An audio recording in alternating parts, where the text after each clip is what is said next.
There were 3 sketches during the Unabom case. The first 2 look a great deal like Ted Kaczynski. They are actually computer morphed from this photo of Kaczynski. The third was created by independent artist Gene Boylan at the assistance of the witness. Let's take the first sketch here. Traces of morphing in the sketch include, in the 60s era film, you have a left arrow kind of imperfection in the film here, and you have a left arrow blotch here underneath the left eye in the sketch. This is a bright area of the ear, which is also reflected in the picture here, and a dark ear and shadow with a similar shadow shape here in the sketch. The left nose line is in sunlight, and it shows. The right is in shadow and is hidden. You have a dot above the eye here and a dot below the eye, a similar imperfection of film creating a dot above the eye and a matching dot below the eye. It gets even more interesting when you get into the forehead area. The shape of the hood and the hairline create a similar boundary, and the color of the window bars and the hair are nearly identical. This created a quandary for the computer morphing program, and it picked up the window bars and it blended them right into the sketch. You have kind of a general upward right arc here, reflected here, a picking up of the border of the hairline here from here, same shape. The computer morph process was originally developed at Arecibo telescope. You'd shoot 20 shots of a star and compare them to eliminate atmospheric distortion. It was pre-Hubble. In these era in 1987, the FBI did not have internet, and they wanted to have the first wanted poster in cyberspace. So they went back to their friends at Arecibo, and they had them host the sketch. Then a little later, they wanted their emails attached. So they attached their emails. A couple of years later, NASA scientists, seeing their email server listed on the Unabom sketch, panicked and said, "Oh my God, this guy's going to bomb us." And they complained, and the Washington Post picked it up and printed the story. NASA officials concerned so-called Unabom might target agency scientists last week told the FBI to remove a computer file that was set up as a first wanted poster in cyberspace. The address, naic.nasa.gov/FBI, the same server that created the morph.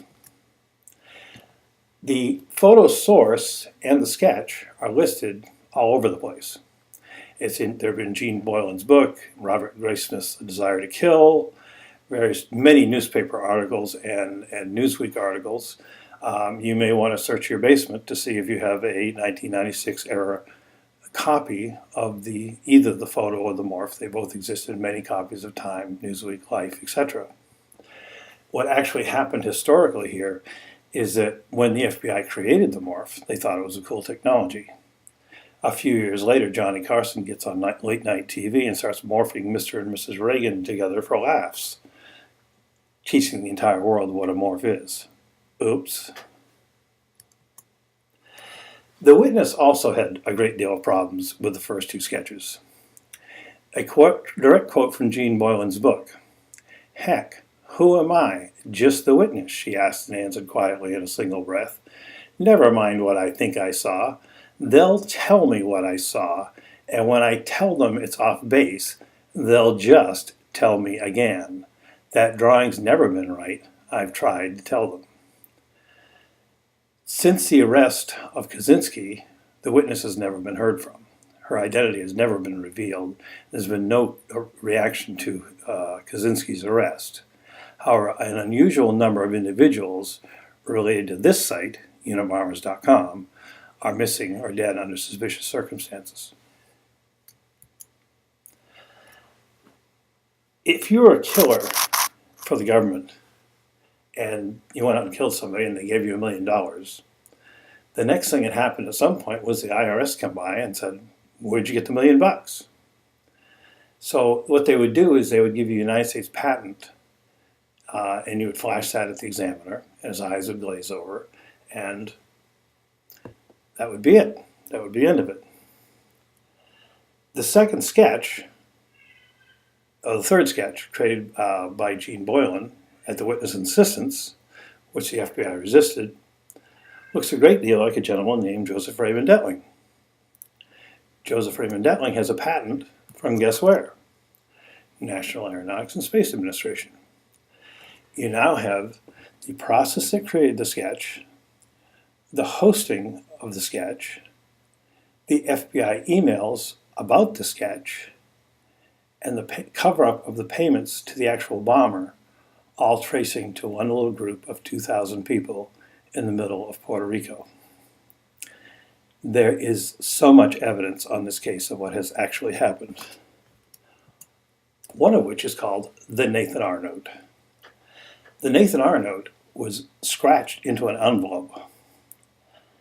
A letter was inserted into that envelope and mailed to the New York Times saying, "I'm the Unabomber, I'm going to kill 2 people this weekend."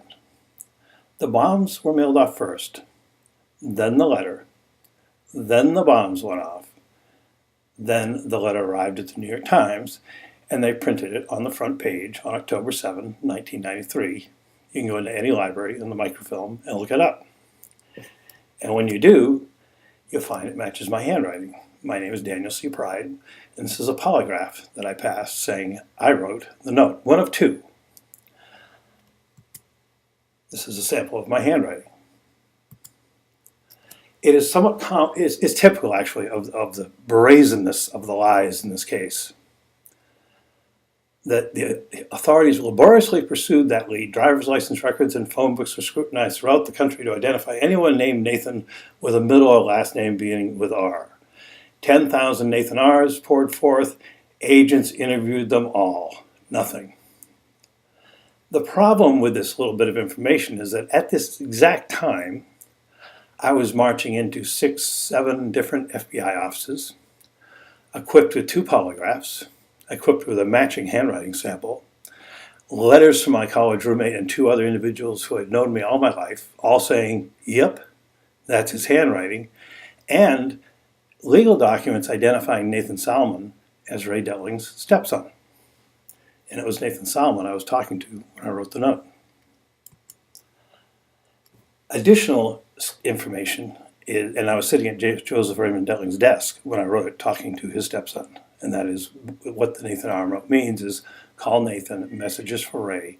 Call was received Wednesday at 7 p.m.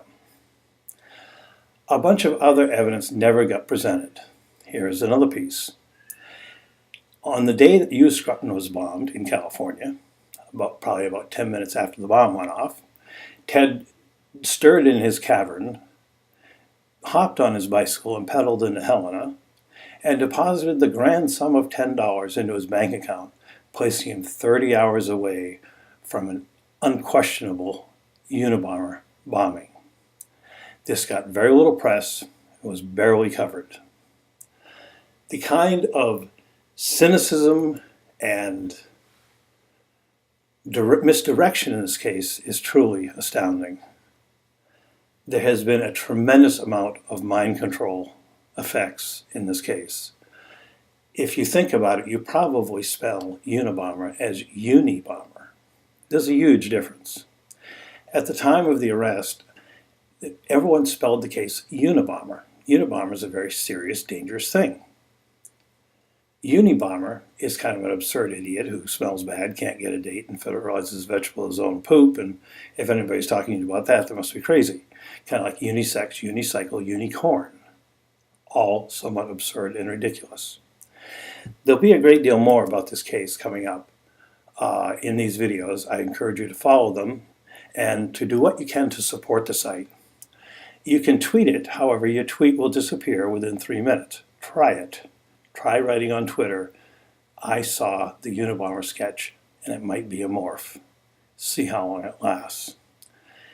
It also does almost invisible on Google and other search engines, despite the support of over 200 websites. There's a lot of problems here, and this case is really at the heart of it. We're headed into a massive environmental catastrophe.